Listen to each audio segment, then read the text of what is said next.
secret financial history of the US. That is one of the most amazing topics. So much of what's wrong with the world, right, does come down to the financial system across the world and here in the States. Tell everyone, like, what's going on? What's been happening? A constitution is not superior to the Articles of Confederation. It's actually inferior. It's a financial document. This was a financial arrangement between the Crown of England and the newly formed United States of America. And at that moment, we ceased to be a republic because we were no longer paying our own way. So this is what sort of the reality of what happened was, right? Before we get started, folks, make sure you hit the pause button. Okay, go down below. There's a Rumble link. Go over to Rumble and follow us over there. QFS1776.com is, without question, the holy grail of what's to come. Okay, T-shirts. You got to get yourself decorated. This way people will ask you, what is XRP? What is the quantum financial system? What is this? What is that? And you send them where? To QFS1776.com, where they need to immerse themselves, because we're going to burn down this system down to the ground.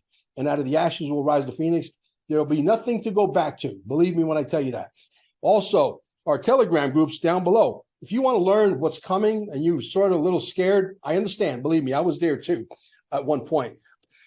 And if you need more than $10,000 worth of XRP or $1 million worth of XRP, you come see me. Send me an email at QFS1776@gmail, and we'll get you as much as you want. Gold and silver. Welcome to CarminesGold.com. Don't waste not even a second looking. Cheaper prices just don't exist. How important is it for you to own gold and silver right now?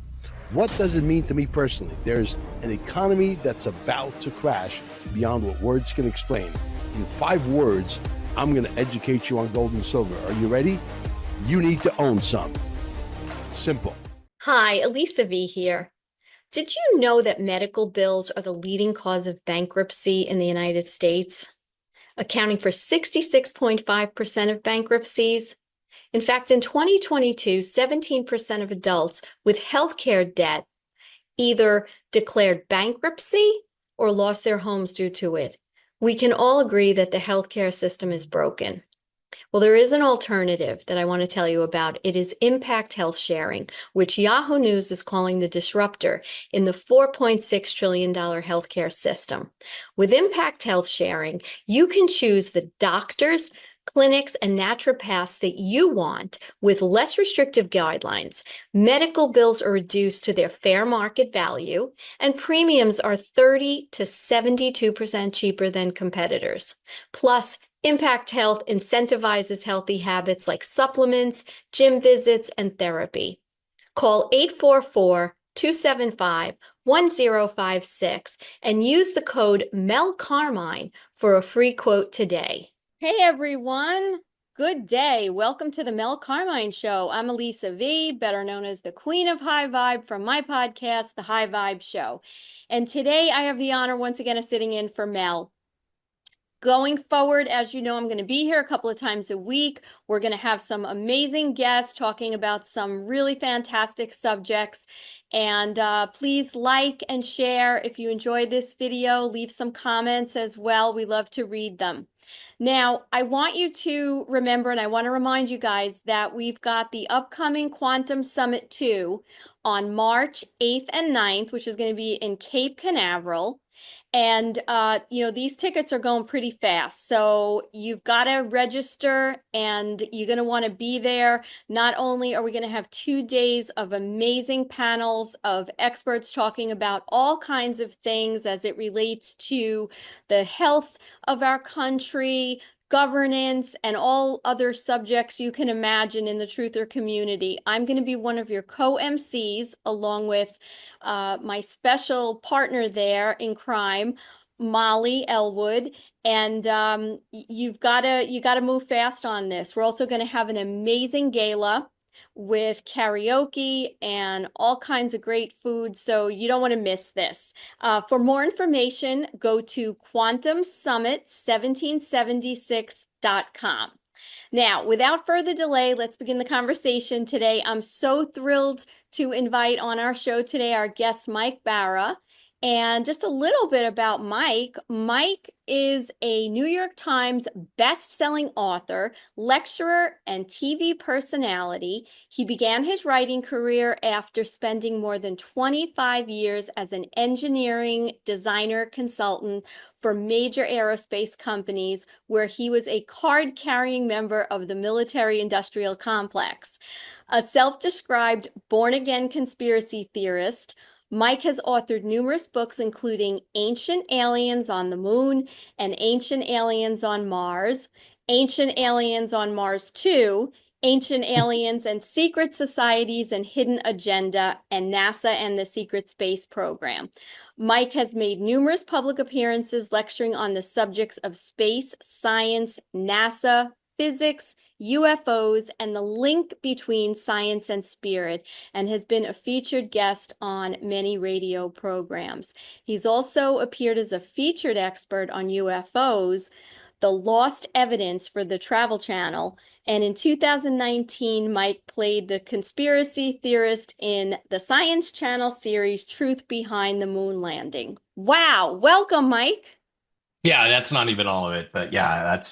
Did I send you that? I sent you all that. I didn't mention Yeah. Ancient And there Aliens was and more. JFK. There was more. Yeah, there's But, more. Ancient Aliens and JFK, Dark Mission and Secret History of NASA, all that stuff. That's cool stuff. And fascinating. you gotta get me down there to that event down there in Cape Canaveral. I gotta be there. I gotta be Yeah, there. well, for anyone who's listening now, Mike, you're already on the roster, so you're going to be there. Okay, well, good. All We've right, got you. We've good. got you We're in good. there, and we got to get all your followers to come down because Yeah. you're going to bring a lot of great information. To basically what we're going to be doing is we're going to have different subjects. We're going to have panels. We're going to kind of do it a little Johnny Carson style, and Mm-hmm. we're gonna just let the conversations go and just That'll be great. bring lots of information. So let's get into this. Secret financial history of the US, right? Right. That is one of the most amazing topics. And, just a little bit of my background, like I had a huge spiritual awakening in 2017, right? I was always kind of a conspiracy theorist and, people thought I was crazy. My family thought I was crazy. I was off the deep end with this and off the deep end with that. But in 2020, right around the election time and everything, I feel like as a collective, people's awareness, was kind of expanded beyond where many people were before. We started to realize that, maybe things just haven't been the way we thought they were. Maybe a lot of the Mm-hmm. truths that we were taught really weren't what was really going on. And I have to tell you, the financial history of the United States was something that kind of blew me away. Right. And I still realize that so much of what's wrong with the world, right, does come down to the financial system across the world and here in the States, as well as, what money actually is. So, I want to turn it over to you and just let you kind of do your thing and tell everyone, like, what's going on? What's been happening?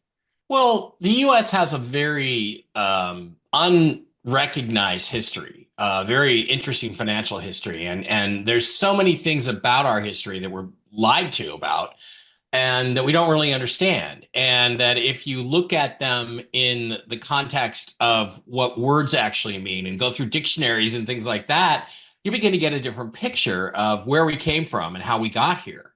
And I think a lot of the story is basically true that you had these colonies who wanted their independence from the English crown. They weren't happy with the sort of tyranny that they were experiencing, which, it's pretty funny because basically we went to war with the British over a 3% tax on our tea. And think of all the taxes that we put up with today, all the excuses that they give us. Basically they want to tax the air and tell us that we're saving the planet, which is all complete nonsense, right? Yeah. So it's, but back then it was a different story. 3% was pretty high and it really got everybody mad. And so we had these 13 colonies that formed into a nation under the Articles of Confederation. Now, most people have never heard of or even read the Articles of Confederation, and they're very interesting because as you go through them, what you see is that these were basically the laws that you need. And these were all the laws that they felt they needed in a republic. And the idea was that they were going to create a republic, which means every person is responsible for their own behavior and their own conduct and to conduct their affairs in a way that is in alignment with being good and true to their fellow man. In other words, you don't steal from other people. It was designed, you don't steal from them, you don't rip them off, you don't if you do something that damages another, you make him right. You do what you can to make that guy right. And it was the concept of every man, a king upon his own land. And that was the idea that every individual would be a king. And it really cracks me up when I hear people talk about, oh well, what's going on now is we're in a war and certain people are going to be sacrificed in a war. And when you see these political persecutions going on with the January 6ers, it's like that's completely anathema to what America is supposed to be. In America, the individual is supposed to be the supreme. Okay, so you do not let one of your fellow Americans experience tyranny or repression or suffering because we can save these four people over here. You don't do that. You don't let anything go uncontested. And yet we've got this new idea from the supposed white hats that people like to talk about, that it's okay that everything that we're waiting for is taking so long because we're in a war and there's always casualties in a war. Well, that's not what the concept of America was. The concept was that every individual was sovereign and every individual was just as important as anybody else. There were no kings, there was no nobility, there was no royalty, and the politicians certainly weren't supposed to be higher up than the individual citizen. They were supposed to be working for the individual citizen. So we had the Revolutionary War. And it went back and forth, and there were battles and concepts because the crown was not anxious to give up their very, very rich colonies. I mean, we all know how rich our country is, and this is before the days before we really even understood the value of coal and all the other things we have here in the U.S., the natural gas, the oil, it's pre-industrial civilization practically. So the war went on, and most people believe or were told that we won the Revolutionary War. We did not win the Revolutionary War. The English simply walked away. And the reason that they walked away is because we came to a financial arrangement with the Crown of England. And they said, okay, look, tell you what, you can go your own way, but in return for that, we want your national property. So that was actually the terms. I mean, most people don't understand it, that there was no surrender at Yorktown. They simply, they simply said, okay, we're just going to make a deal and we're going to leave, and you guys are going to pay us in perpetuity. So we made an agreement with them. And the problem is that we had reached a point where we were so deeply in debt to the Rothschilds Bank of France, who were not our real allies. They had helped us against the British because they were fighting the British, but we realized, look, we have more in common with the English than we do with the French. So if you will secure our debt to the French Bank of the Rothschilds Bank of France, we will make a deal with you, and you can have the property of our national government. So that was the actual agreement that ended the Revolutionary War.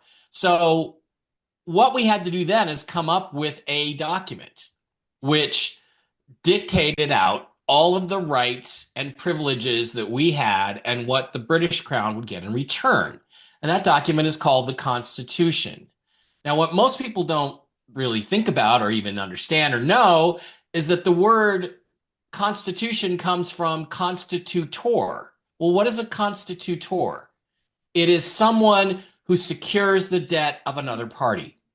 In other words, if you had a car payment, you owed $15,000 on it, you're like, Mike, I lost my job, I can't pay it. And I said, okay, Elisa, I will become your constitutor and secure your debt and say, if you can't pay it, then I will pay it. I would do you that favor and you would give me something else in return. We don't know what, right? So that's why it's called a constitution. A constitution is not superior to the Articles of Confederation. It's actually inferior. It's a financial document. And if you go through and you look at certain words that are capitalized for no apparent reason, and you kind of piece them together and run it through gematria, you see all kinds of really interesting stuff. But this was a financial arrangement between the Crown of England and the newly formed United States of America. And at that moment, we ceased to be a republic because we were no longer paying our own way. We had become debtors to the Crown of England. So, So let me in just 17 ask you a question. So, sure, so, sure. and it's kind of a rhetorical question, but let's ask it anyway. So this is what sort of the reality of what happened was, right? Why is it a secret? It's a secret, and we will get to that because as of 1933, Mhm. we're all supposed to be rich. Every single American is supposed to have more money than you could ever spend in a lifetime. And so that we'll get to that when we get to it, but Okay, okay, yeah. that is a Yeah. secret that they do not want you to know the real history of the United States and how it was formed. So the Constitution was ratified in 1789. Now, as part of that process, is the United States government had to enter bankruptcy. We had to go into international bankruptcy, and international bankruptcy has a 70-year cycle. So every 70 years, you have to deal with your bankruptcy again because to discharge a bankruptcy, if you have to file bankruptcy, and some people do, Mm-hmm. when they say it's discharged, it does not mean your debts are forgiven. It means your debts are put off for 70 years. That's what discharging a bankruptcy actually means. What that means is that in 70 years, you got to come back and figure out a way to pay your debts, and sometimes with interest, right? But not always. So the assumption is that 70 years from now, you'll be dead. And so everything will just get written off and it goes off into the paper cloud somewhere and it just is written off and it's just a bad debt that never gets paid. So the United States entered into this agreement. Now, the Crown of England wanted to have control over the US and our monetary system as a way of securing what they were doing to pay off I think it was a $500 million national debt, From the which the colonies Revolutionary owed, War. right, which the colonies owed to the Rothschilds Bank of France. So the British Crown said, we will secure that, but we also have to have control. You have to have a central bank and we will run it. So came up with the Bank of the United States, the first Bank of the United States, which was chartered in 1791. So 2 years after the Constitution, took 2 years to negotiate the terms. We had the Bank of the United States and it was given a 20-year charter. 20 years after 1791 is 1811. Now, can you think of anything historic that happened after Right. 1811? The War of How about the War of 1812. 1812? Right. So the traditional thing is, we had some territorial disagreements with the Brits and they invaded and they burned Washington and all that's BS. What happened was the president at the time, Madison, Jackson, I forget which president it was, said, we're not gonna renew the charter of the Bank of the United States. We're not going to have a central bank because, as we've seen with presidents like Jackson, our most, the times where we have the most robust economies and where we have the best circumstances is when we don't have a central bank to control us and manipulate us. So the British said, "Oh no, you don't." So they invaded. A year later, they invaded and they marched on Washington and they burned the White House. But what most people don't know is the first place they went when they got to Washington, D.C., the Capitol, was not the White House and it was not the Capitol. It was the courthouse. Any thoughts about why they would have gone to the courthouse first, Elisa? Because have you ever owned a home? Yes. Sure you have. Or, well, you think you have, but you Well, I haven't. have But anyway. a death gauge, right? Yeah, right. Well, we'll talk about that too. But what's in the courthouse is all of the deeds to the property. So the British went and they seized all the deeds to the property that the United States government owned. And they said, okay, we are foreclosing on all this stuff unless you guys agree to our terms. So they burned the White House. They took the president prisoner. We went through the whole thing in the War of 1812 and we agreed, okay, fine, you can have the second Bank of the United States. So we agreed to that. The war ended. They went home. and we were back under their heel again, under their boot, right? So they were controlling us. We were free to make our own decisions, but they were taking money out of the United States the whole time. All right, so then let's go from 1789 and jump 70 years ahead, because here we are, and it's now 1859. Now, in 1859, the debt comes due again. So we have to figure out, how are we going to pay this $500 million debt? Well, since 1789, we've added a bunch of southern states. We've added all these new colonies to the United States of America. And we went to them, the Northern government went to them, and they said, we have to pay this debt. So then you jump forward to 70 years after 1789, after the Constitution died, and the debt comes due again. So it's 70 years, it's an international bankruptcy cycle, and we have to address this $500 million debt that, well, the United States has acquired from the Revolutionary War and still hasn't paid off. So it's time to meet with the creditors. It's time to sit down. And basically what's happened between in the 70 years is that the Crown of England has resold our debt back to the Rothschilds Bank of France. So now we own the French, owe them the $500 million. And we've also added a bunch of states. The southern colonies have been added to the United States. So the Northerners go to the southern states, the new states, and they say, look, we have this debt and we have to pay this off, and we need you guys to help us pay it off. And basically what the South says is, forget it. It's not our debt. We didn't pay for it. We didn't take on this debt, so we're not paying for it. So we're going to form our own country. So they formed the Confederate States of America. So in 1859, they start this whole red herring thing about slavery. Well, slavery's wrong, and slavery's the big issue, and we have to go to war over slavery to make it seem all moral and correct, when in reality, what it really was is it was a war of financial interests, because the Rothschild Bank of France then financed Abraham Lincoln. They started the whole slavery debate. They pushed all that stuff forward with the idea that they were going to get these guys back in line. So they financed the North, which only increased the debt, and got us back into the battle of the Civil War. So we went back and forth in the Civil War. The North eventually prevailed because they had the industry and the money that they were getting from overseas creditors. And once again, that put us even deeper into debt. But at the end of the Civil War, what happened is that the states lost their sovereignty. So in 1789, the national government lost its sovereignty and became a vassal state of England. And in 1859 or 1865, when the war ended, the states lost their sovereignty. So to codify that, they created the Act of 1871, which we all know about, we've all heard about before, which basically turned the United States into a corporation.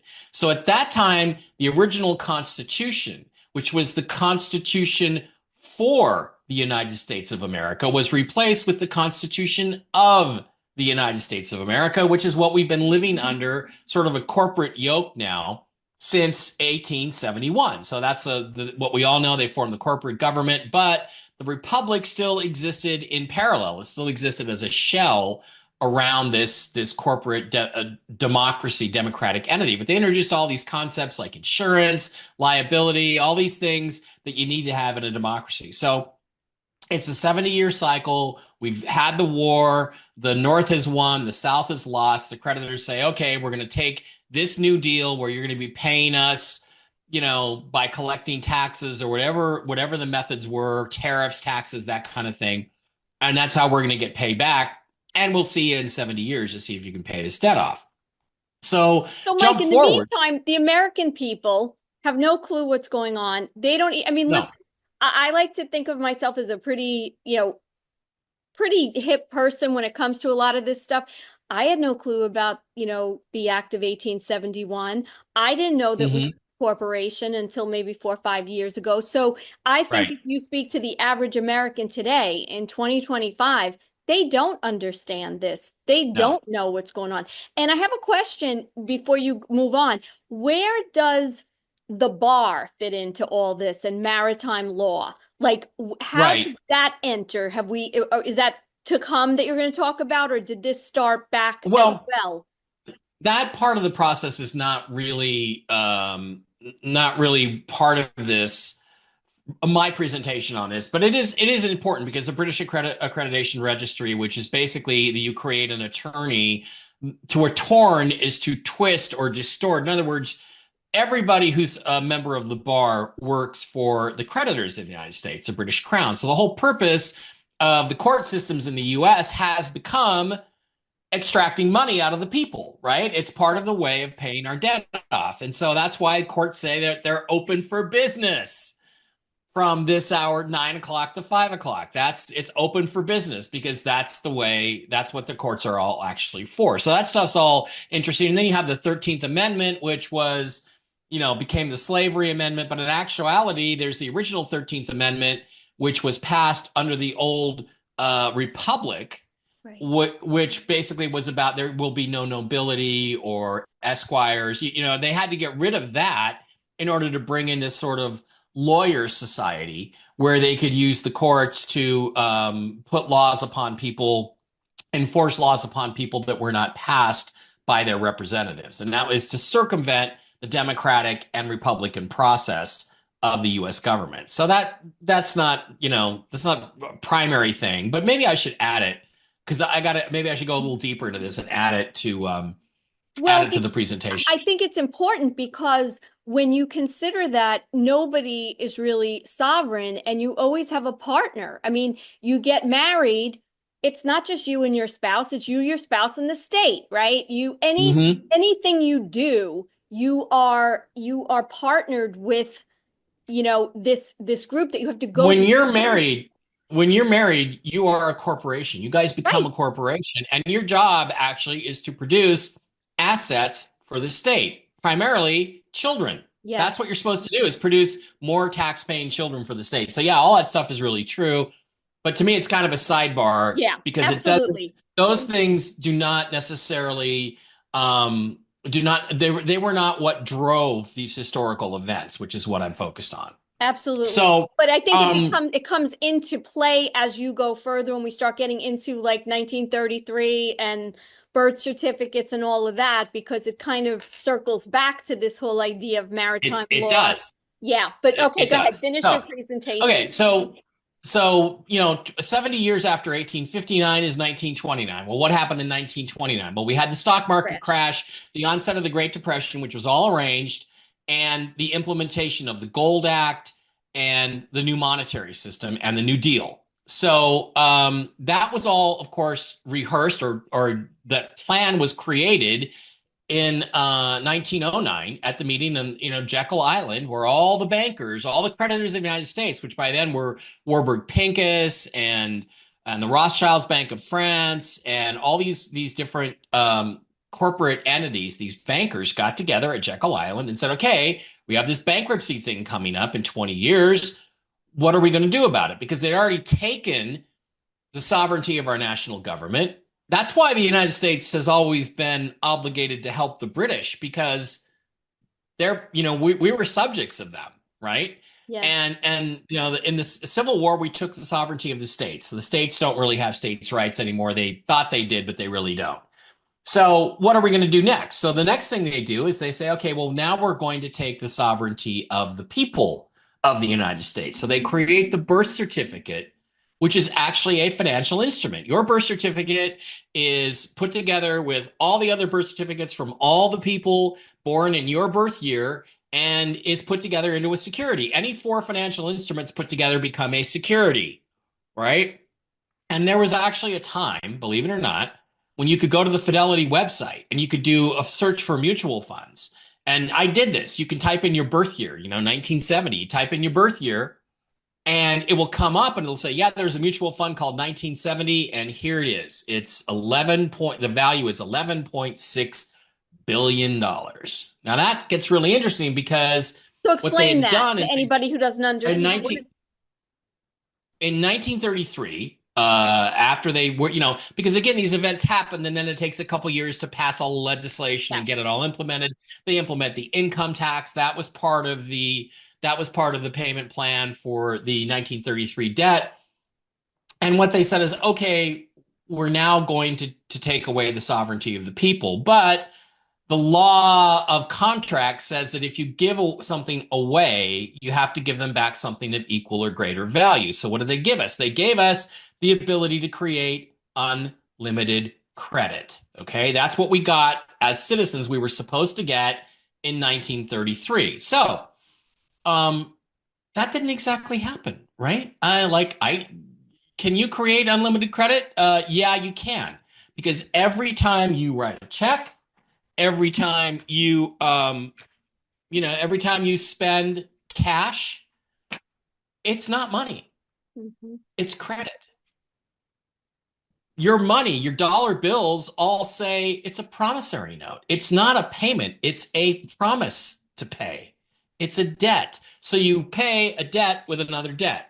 Well, okay, I want, $5 for this. Well, okay, here you go. Here's a promise to pay you $5 at some future date. That's all it is. So it becomes a giant sort of Ponzi scheme. So they secured the system under the quote, full faith and credit of the people of the United States. And they meant that literally, because they turned us into financial instruments through the birth certificate process. We became monetary instruments, each and every one of us. That's why, and nothing again can be created without a signature. So you have to sign on the dotted line. You ever heard that expression, sign on the dotted line? You write a check, you got to sign on the dotted line. What does that even mean? Well, tell you what, if you take a check, a financial instrument, and you put it on a high resolution scanner, super high resolution, scan it as high as you can, and you zoom up on that signature line, it says authorized signature, authorized signature, authorized signature. What that means is, as the author, you are the creator of something, right? So when you sign, that's where money is created. Banks don't have any money. Only human beings do. Only conscious, living, breathing, spiritual entities with a soul have a financial creation capability. So everything you do becomes money. So when I write a check for $10, which God knows who can write a check for $10 anymore. It's like exactly everything's $100, right? easy. The bank takes that and then they take it back to the Federal Reserve window. And they say, hey, this Mike Bara guy gave us $10. And they give it to the Federal Reserve and they say, okay, yeah, he's got $10 in here. Here's $100. So it's a fractional reserve banking system where the bank gets 10 times the money that you just created to loan out for other purposes or spend how they want. So what they did basically was they said, in order to do this, we have to take away the real money, because we're now going to a funny money system, a monopoly money system. And the game Monopoly was created to basically teach you this, that this is all just worthless paper, right? And the only thing of any real value is the property that you own. Right. But so what they did is they said, okay, we've got to get the gold and silver out of circulation, because if you look at a Black's Law dictionary in 1933, it says money is 0.9999 pure gold or silver coins in a 1 ounce silver coin, or silver or gold coin. That's what actual money is. Now, if you were to pay for your house, let's say, in gold coin, okay, with whatever value it's been given at the moment, but you paid it in gold coin, you would have what's called a loyal title to your property. That means that this house that I own, well, I don't own it yet, but I own it, that it's my property and no one can ever take it away from me. No government can tax me out of it. No one can foreclose on it. No one can take it. It is my property, which was the intention of the creators of the United States, that everybody would have that sort of security. Right. But they had to take that away, so they wouldn't let you pay with gold or silver anymore. You had to pay with these phony paper financial instruments, which are actually debts. So what that means is that every mortgage that you've ever created is actually your money. It's not their money. It's your money. The bank does not have any money. When you sign a mortgage, which I did because I wanted to move into this place, when you sign a mortgage, they take your application to the Federal Reserve window and they go, okay, Mike Bara just signed this financial instrument for $350,000 to buy this house.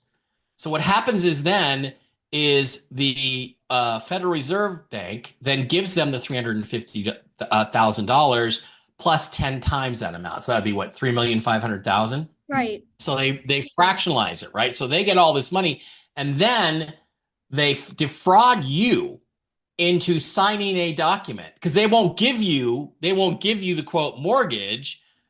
They make you sign a document that says, and I guarantee you, if you look at your mortgage, somewhere in there, there's a note and it says, I understand that I am giving the bank an interest in a property that, quote, I already own. That's why on your paperwork, it calls you the homeowner. The bank is not the homeowner. You are the homeowner. Why? Because they took the money out of your own account at the Federal Reserve. They're making you pay them back your own money at interest to them. Plus so it's interest. all fraud. Yeah. So plus interest. And that money that the Federal Reserve has is that security that they put together when like you were explaining before, based on your birth certificate. Yeah. Based on your birth certificate. So the interesting thing about all that process too is that there are 10 Federal Reserve district banks. Okay. And in each one of them, if you look at your if you get a new Social Security card, if you got an old one, get a new one after 1999, because in 1999, they started putting these red numbers on the back, and it will have like a letter, which would be like E, and then it'll have 9-digit number.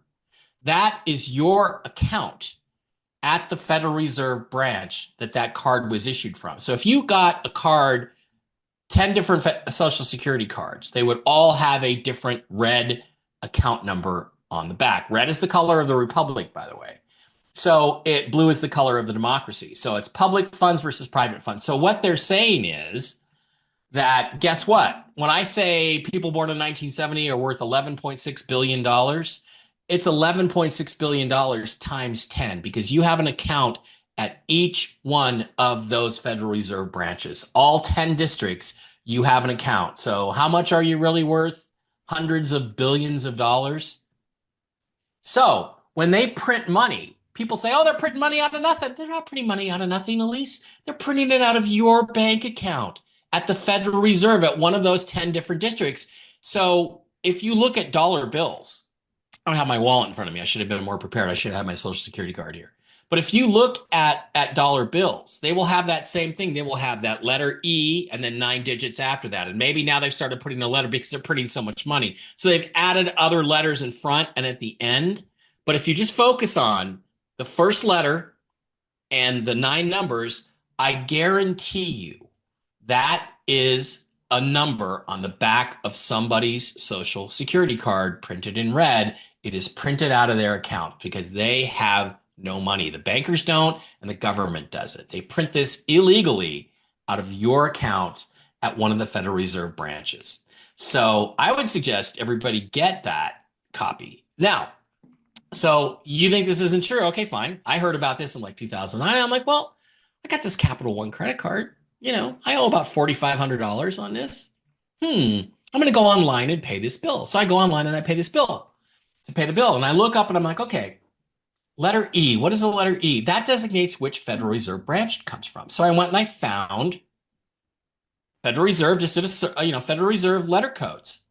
A, B, C, D, E, E. Oh, Federal Reserve Bank of Atlanta is E. Okay, what's the Federal Reserve Bank of Atlanta's routing number? Because on a check, you have a routing number for the bank, and then you have an account number, right?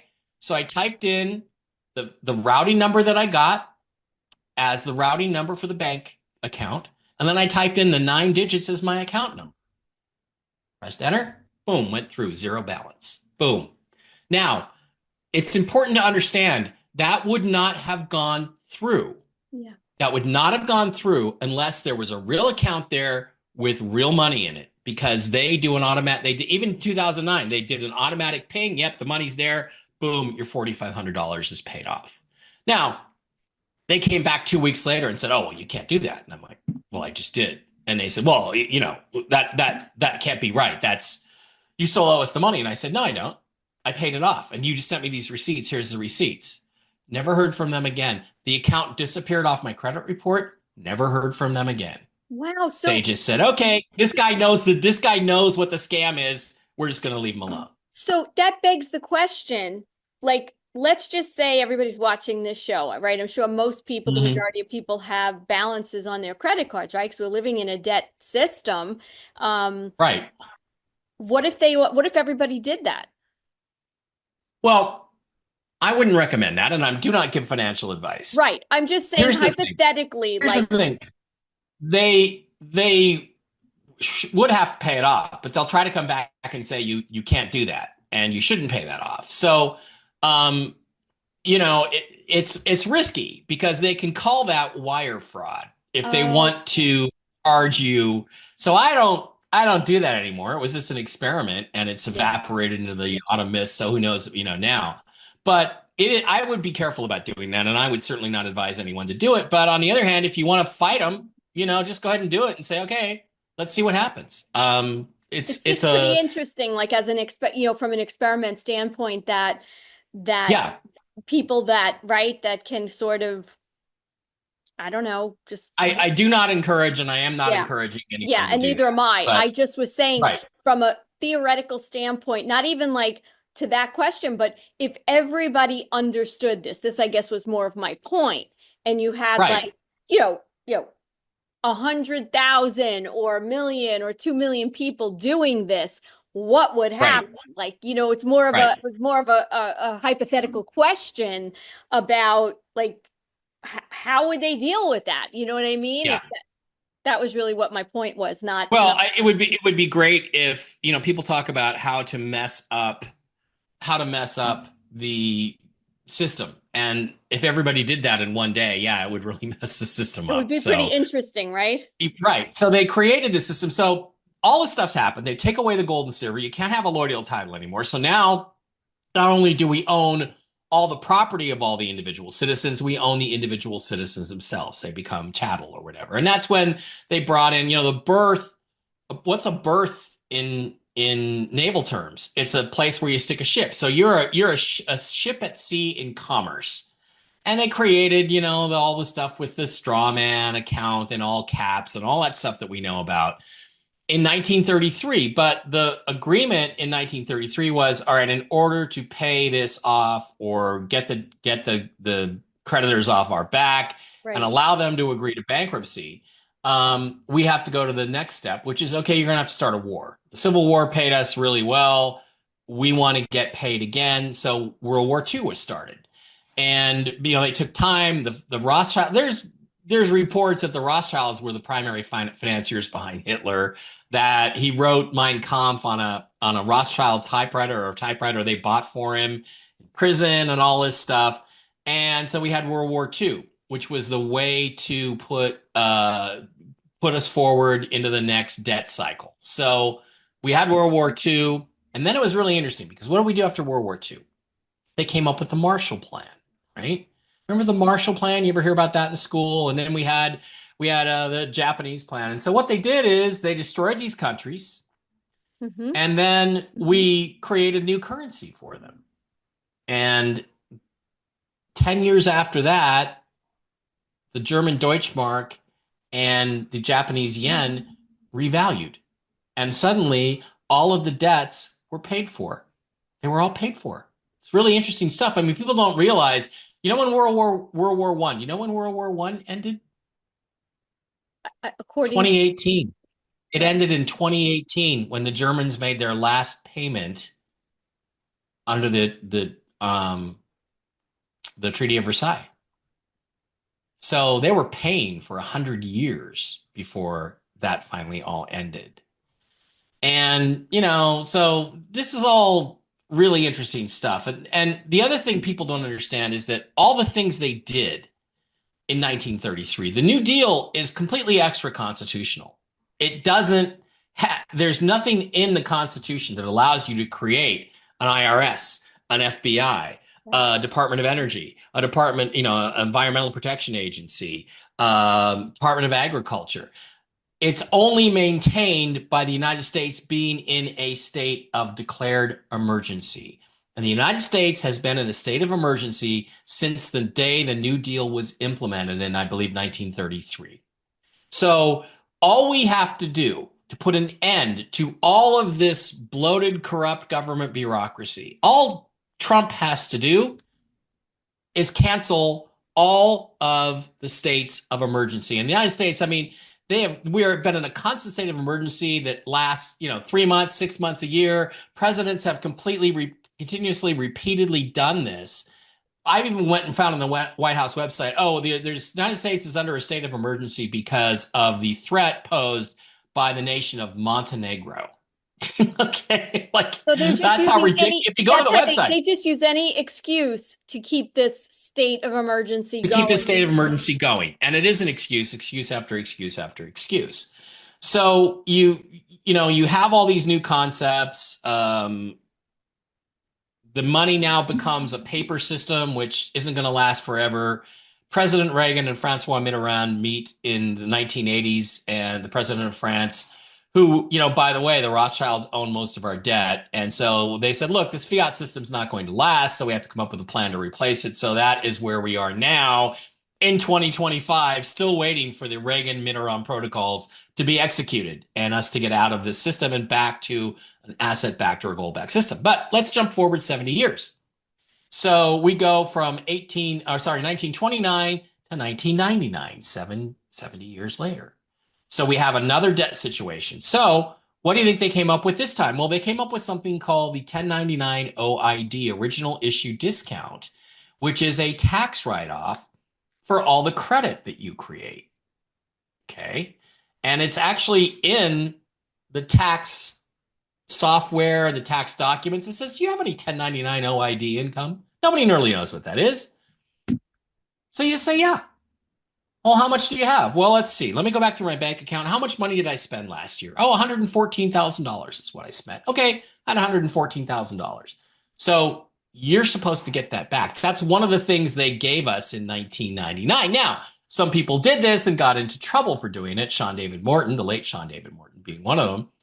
And it was part of this process. So basically what this was is for the elite, for every dime that they spend, they get that money back from the IRS. Where is the IRS getting that money? They're getting it from the taxes on the American people. So you are paying for everybody else's finances. Now, you could try this, and it did work to a certain extent for some people, but then they went after certain people because everybody figured it out. And I had a conversation with an IRS agent or whatever. She's like, that's only for banks. And I said, oh, okay, show me in the tax code where it says that. Click, she hangs up on me because it's not in there. It was supposed to be for us, right? So what's happening is that they've created these systems to enable us to have our birthright, all this money, and be able to spend it as Americans any way we want, even if it's debt, basically, technically. And they've lied to us about that and robbed us of it. And that is why all these people in Washington, D.C. and all these bankers are criminals. Yeah. And, again, you own your home. That's why you're listed as the homeowner on the mortgage. So it's all fraud. So really, in reality, if you look at your credit card agreements, if you look at your mortgage agreements, they're all fraud. And in reality, they should all be rejected. And we're hoping, under NESARA, GESARA, that those kinds of things happen. So what was the solution to 1999's debt? Well, you got to start a war. Mm-hmm. Got to start another war. Workforce in 1929, we started a war, lasted 15 years before it was over, created all this money that we, revalued currencies. And so you got to start a war. Well, how are we going to start a war? Well, 9/11 was how we started the war. And it got us into the war on terror. It got us into the invasion of Iraq. And the plan for Iraq was to invade Iraq, reprint their currency. Obviously, the United States prints their currency. We were printing the Deutschmark. We were printing, after World War II, the Japanese yen. Guess who was printing it? Our mint was, not theirs. Ours is. It's our money. And, so they had tested this out in Kuwait in 1991, right? 10 years before 9/11. They convinced Saddam to invade Kuwait or however that was done. And we go in. And guess who printed the new Kuwaiti dinar? The United States did. We printed their new money for them. And then 7 or 8 years later, in 1998, they revalued their currency to $3.22 to the US dollar. And all of a sudden, we had a budget surplus. Remember that? The Yeah. Bush bucks, we all got $800 Yeah. when Bush took office from that money. So the plan was that worked great. And we all got rich off of it because we all had a bunch of Kuwaiti dinars. But they did it again this time, but somehow they slipped in this plan to allow the individual to buy the currencies because under the old laws in the 1990s, you and I would not have been allowed to buy Iraqi dinar. We would not be allowed to buy that. We would not be allowed to buy any of these exotic foreign currencies and possess them. You had to be an institutional investor worth at least $10 million. So again, it was all a scam, it was all a sham, and that was the plan. So we had the So now Iraq what are you War. saying? Like, because I know a lot of people have invested, right? Like, that's a lot of us are kind of waiting, for the RV to happen and everything Mhm. so that we can. So are you saying that the fact that common folk, if you will, like us, are able to have been able to buy foreign currency, are you saying that is connected with Nisara Jasara in a Yes, sense? yes, and I believe that plan came out of what Reagan and Francois Mitterrand agreed to in the late 1980s, the Reagan-Mitterrand protocols, which guys like Leo Wanta were involved in that, and we're supposed to execute this for the good of humanity and return us to a true monetary system where gold and silver and oil and natural gas and all that Commodities. stuff had Yeah. and Go commodities, after. a commodities-based system, an asset-backed Yeah. system. So yeah, I believe it's all connected to that. And I think presidents have had guns to their head, basically forcing them to continue to this EO where it's okay for us to have this. Again, I just wish they need to get on with this. It's gone on way too long. It was supposed to happen in June of 2011. June 30th, 2011 is when the RV of the Iraqi dinar was supposed to occur, which again was about 10 years, 8 or 7 or 8 years after the war. So that was the plan initially, and it then was circumvented by what we now call the white hats, who I'm not totally convinced are good guys, but they said, no, we have a better plan. We're not just going to do this with Iraq. We're going to do this with every country in the world and Okay. create sort of a new golden age. So that's the plan as it stands now, although I cannot, God, for the life of me, understand why it hasn't been executed, why we're still sitting here waiting for this crap uh, to go after all this time, because it is time to move us in there. So what we will be getting out of this is our birthright, because our birthright as an American citizen under all these things is supposed to be access to kind of unlimited resources to Right. do with good with as we will to our fellow man. But, you know, along the way, the bad guys have infiltrated and polluted our institutions, and we've lost our moral compass, we've lost our moral direction. And, we're all looking out for ourselves because they want to create an environment of scarcity. Well, at least in this country, we're not supposed to be living in scarcity. We're supposed to be living in abundance. And that's kind of how they got us here in this situation now, in the endless wars. And you look at Trump and you say he wants to put a stop to the wars, and that's what everybody wants at this point. The vast majority, I think, of Americans. So, we're in a And situation now where. interestingly, that is one of the tenets of Nisara Jasara, right? That no country Mhm. can be at war with another or its own people, right? Because we've Right, heard that right. over and over. So let's talk about that for a second, just to kind of,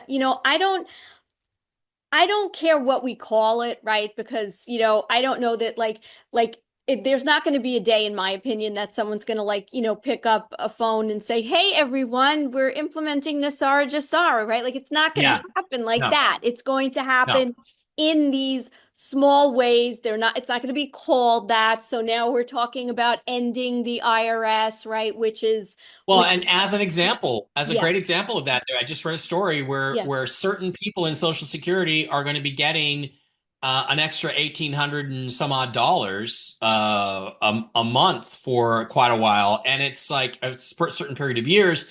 And you look at that, and it's like, okay, that's basically would be doubling the average Social Security payment, which is part of Nasari. You're going to get a lot more yeah, benefits, right? Because after all, it's all your money anyway. It's all coming yeah, out of your accounts, but they still don't want to tell you that. So That's already starting to happen. And then they'll just go, well, if we're going to give it to these people, then somebody's going to say, well, we should be giving it to these people too. And then pretty soon it'll be, well, why doesn't everybody just get their Social Security doubled? Shouldn't we do that? Because let's face facts. If we can afford to pay all the money we pay to Ukraine and everything, we could afford to double everybody's Social Security, would double their government benefits. Why? It's just paper money, right? And here's the other thing people don't know. The national debt. Oh, we're so concerned about the national debt. Well, okay. How about this? You print out, mint, a single silver or gold 0.9999 pure silver or gold coin in the denomination of $36 trillion. And you take that to the Federal Reserve window near you and you say, okay, that paper debt is paid off. You can pay that debt off with a single piece of real money. Actual cost is a couple grand to mint that. Coin goes out, boom, the national debt is wiped out.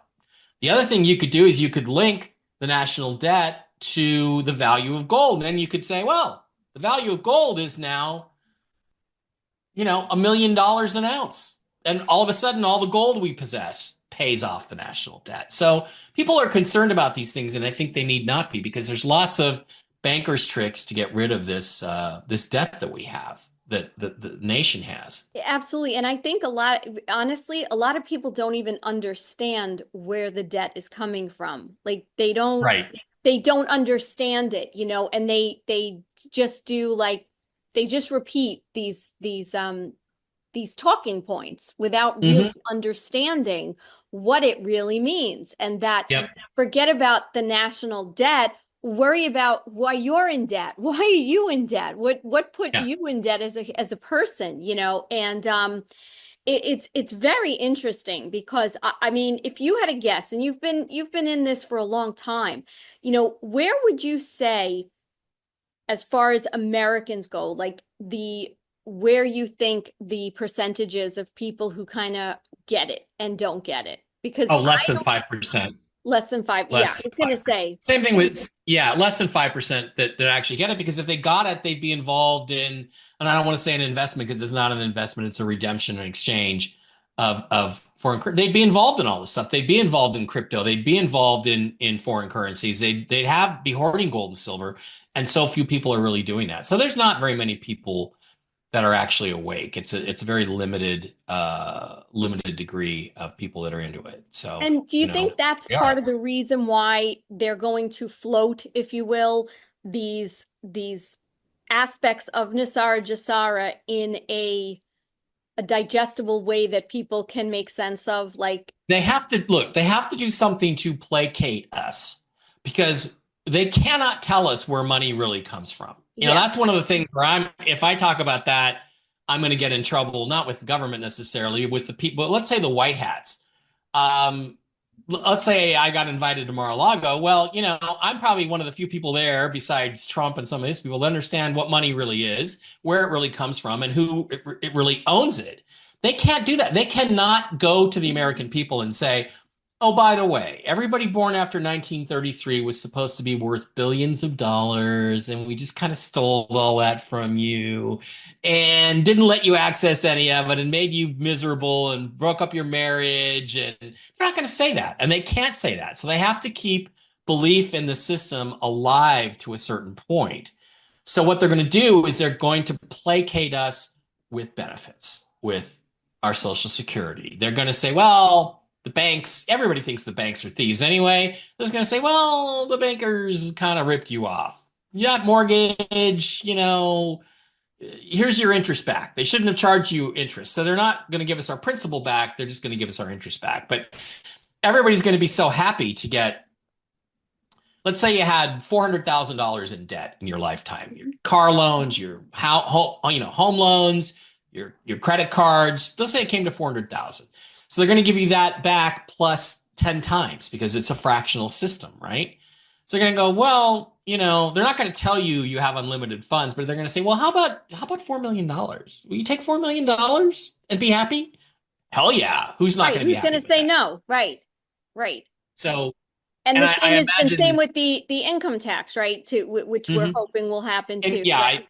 Yeah, pass into the mists of history. Yeah. So if you look at Trump, like you say, he's outlining all these principles. He's coming, no tax on tips, no tax on Social Security, Like no tax one slow thing on after the income. next. It's all Nasara. It's right Yeah, out of Nasara. But according to Jordan Sather and certain other people, Nasara is a joke. It doesn't exist. Oh yeah, they're just implementing every aspect of right. it on an individual basis. Yeah, but it doesn't Yeah, exist. Not real. yeah. And what's your feeling like when it comes to, and again, that we're just having a discussion here. We're not giving advice or anything like that, but like when it comes to, you know, the stock market and Wall Street, like how does that all play into this? Because we know through the years this has all been rigged and it's all been, like you said before the crash, it was orchestrated, et cetera. Yeah. So like how does, because you still have today, like I know in my daily life in my profession, as a coach, I work with a lot of professionals and to talk to financial advisors and different people. They you they're like, that's it, this is the world, like when I Hmm. sort of have conversations with them and say, well, I'm thinking about maybe moving all my IRAs and to gold and silver, and it Sure. was almost like, why? Like they couldn't quite get it. So those people are still very much in that matrix.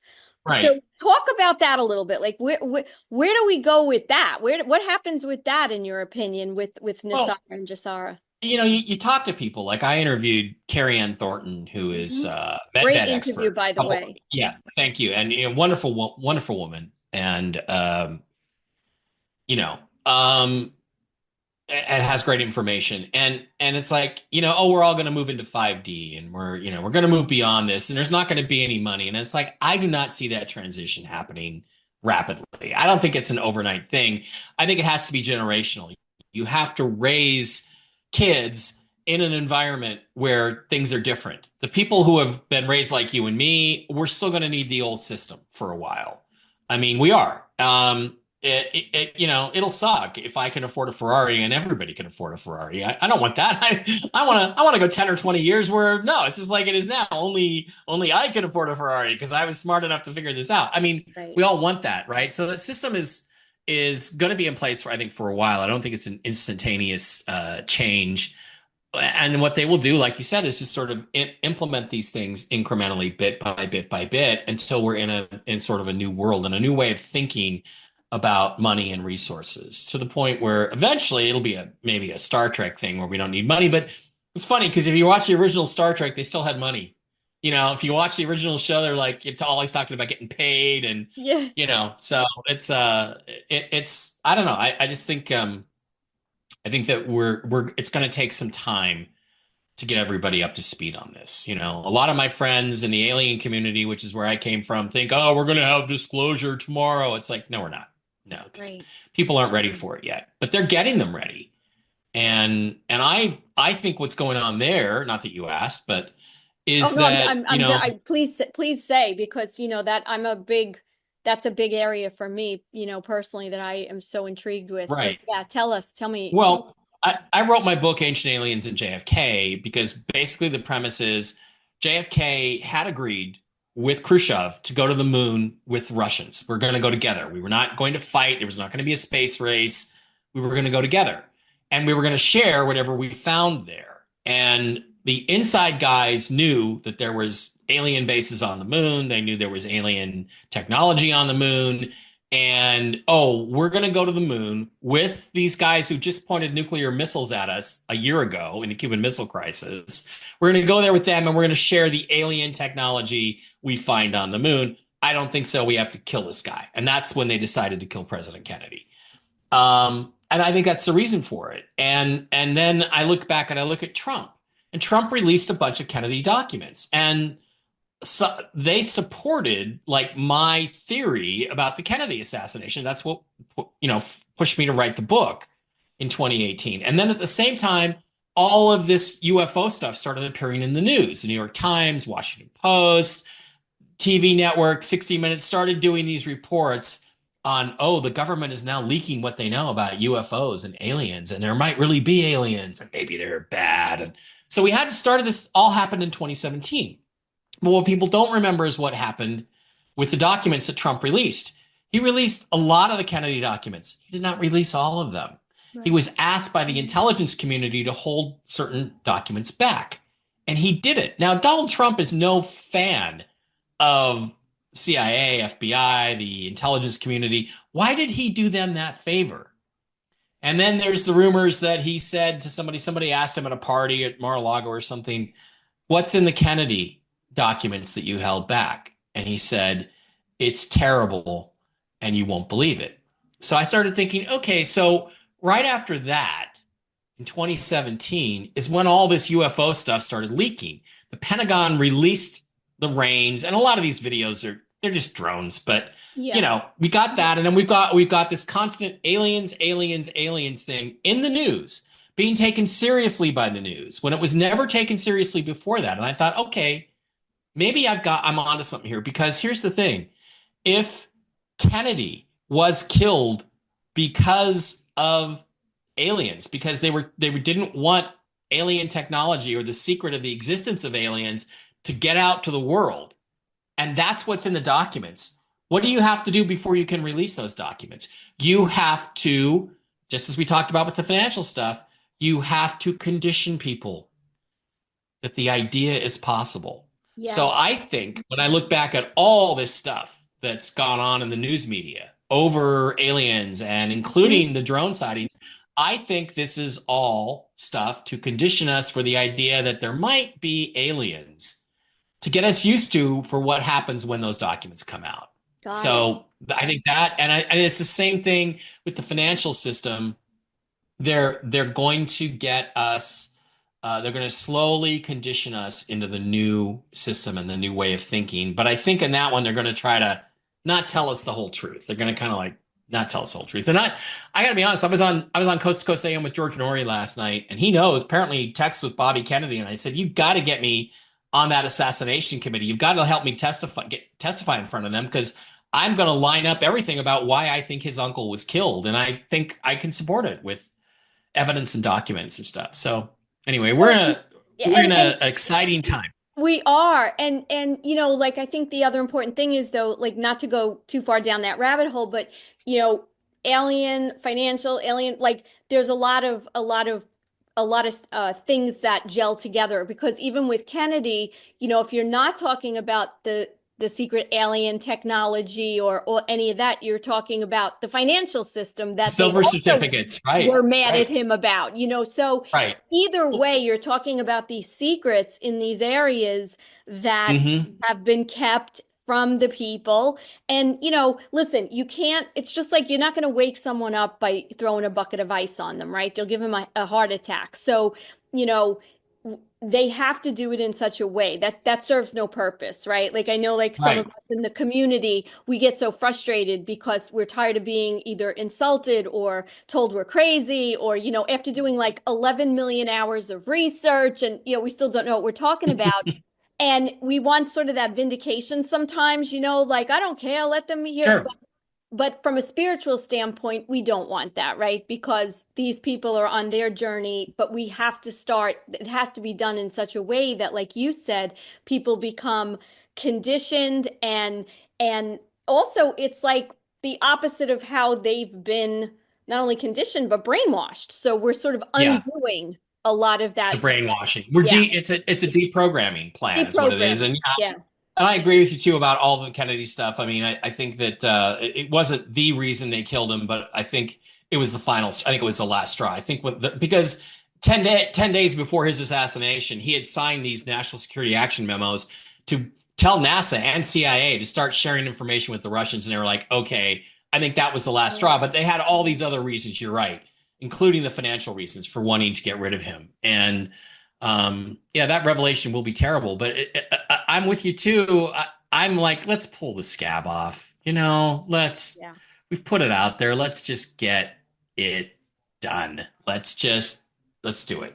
Yeah. Because this weekend. people because people like us, we're not just looking at like, okay, we want all this abundance, but we want to do good things too. There's so many people that Hmm. want to start helping and doing humanitarian things, and the reason that we're here, Yeah. and it's not just all about like, oh, I want to buy a Ferrari, like, okay, that's fun, you Well, there's know, a little bit, but yeah.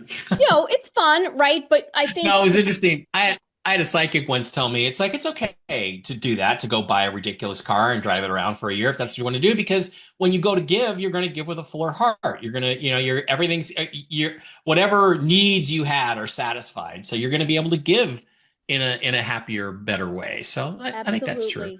absolutely, Why not show it absolutely. off a little bit? Exactly. So, well, listen, this has been so amazing. I want to tell everyone how they can get in touch with you, or how they can follow you.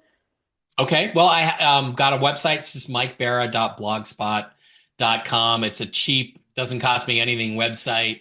So you go there and that has links to the shows I do. I do lots of podcasts. I have Real News Live with Mike and Jen, with my partner, co-host Jennifer Falah. She's a wonderful person. She's an angelic psychic medium, and we talk about the financial stuff and the political stuff and everything that's going to happen. So that show is Mondays and Wednesdays at 1 p.m. Eastern. So tune in for that. I have Toxically Masculine Tuesday on Tuesday nights, which is 9 p.m. Eastern. And I do that with a bunch of guys, Steve Doran and Dr. Brooks Agnew and Blake Wally, some of my friends. And, that's a take on the news that's more secular. It doesn't involve the RV. It doesn't involve angels and spirits. It's just, what do we think is going on? What are they lying to us about Ukraine this time? Like, what's the lie coming out of Ukraine this time? That's a good show. And then I do Whiskey and Wisdom with my friend, the original Mark Z, who is a wonderful guy, very deeply involved in the RV for years and years and years. I do that show on Wednesday nights with him at 8 Eastern. And so him and Zester and me, we sit around and again, just kind of like, tease the ladies a little bit and have a good time and drink some whiskey and just be guys. So you can find that. You can find all of my books on Amazon.com, or you can find them at Adventures Unlimited Press. The Choice, which is about the physics of spirituality and how there's a lot of reason to believe in all this crazy crystal crap and hippie stuff. That's available from New Page Books. And then you've also got Dark Mission, the classic that I wrote with Richard C. Hoagland about 2007, is available from Feral House. And again, they're all available on Amazon and all the places you would normally get books. And let's see, what else do I do? Well, that's it. I'm just around all over the place. This is And great. check out Coast to Coast AM from last night. It was a good show. All right. Well, as I said in the beginning, Mike's going to be one of our esteemed guests at Quantum Summit 2 in Cape Canaveral, March 8th and 9th. So be sure to get your tickets and come down and check out all the other amazing people that we're going to be interacting with. And again, Mike, thank you so much. I'm so grateful for you being on this show today and for all you do for the collective and, to bring truth and information. And we'll see you soon. Everybody out there, thanks for joining us. We'll see you next time. Remember to keep that vibration as high as you can, stay in an energy of love and abundance, and you'll persevere through these difficult times until all the good stuff starts happening, which I think we're on the road to now. Hopefully this weekend. Let's hope, right? Let's keep our fingers crossed. We'll see. Right. All right. Thanks, Bye-bye. Elise. Hey, Elisa V here. We all know that legal matters can be costly and stressful. Finding the right representation and dealing with high retainers and hourly bills adds up fast. But what if I told you there's a way to have legal insurance just like your health or car insurance? Legal Shield has leveled the playing field. From just $29.95 a month, you get access to lawyers for personal legal matters. From traffic tickets to real estate issues or trust matters, help is just a tap away on your phone. Call or text 516-493-1742 and use code Elisa Legal to start your journey to legal protection today. Welcome to CarminesGold.com. Don't waste not even a second looking. Cheaper prices just don't exist. How important is it for you to own gold and silver right now? What does it mean to me personally? There's an economy that's about to crash beyond what words can explain. In 5 words, I'm going to educate you on gold and silver. Are you ready? You need to own some. Simple. Time is of the essence as the walls are closing in. This crash is visibly in motion right now. Don't kid yourself. The only way to preserve wealth is to become your own central bank. Just by owning gold and silver, the banks that are going into survival mode are currently stacking gold and silver like it's going out of style. You have the same opportunity instead of keeping your money in paper, which is worthless. Again, this is not financial advice. Going into survival mode is everything. Preserving your wealth and positioning your family to thrive in the near future is paramount. The time to take action is beyond crucial. God's money cannot be faked. It's got intrinsic value. It's got plenty of usability. And because the crypto game could be extremely complicated for most, this becomes the only way to preserve your wealth in the current times we live in. The price manipulation that has occurred over the last 150 years is about to come to a full stop as we move into an extremely different world. And the true value of gold and silver is going to shine like never before. The people who vividly see what's happening have moved into panic buying right now. The people who get it, who are positioned for wealth preservation, who are accumulating every week, every month, stand to change their course of history for 100 generations to come. Buying gold and silver from carminesgold.com at unbeatable prices is the best decision you'll ever make. I'm going to end by saying this. This is my opinion and not financial advice. This crash is knocking on the door, and it's clear. It's here. We can fill any size order, $500, $500,000, and yes, even $10 million. Your best option to preserve wealth, if you don't understand cryptocurrency, is gold and silver. Do it now.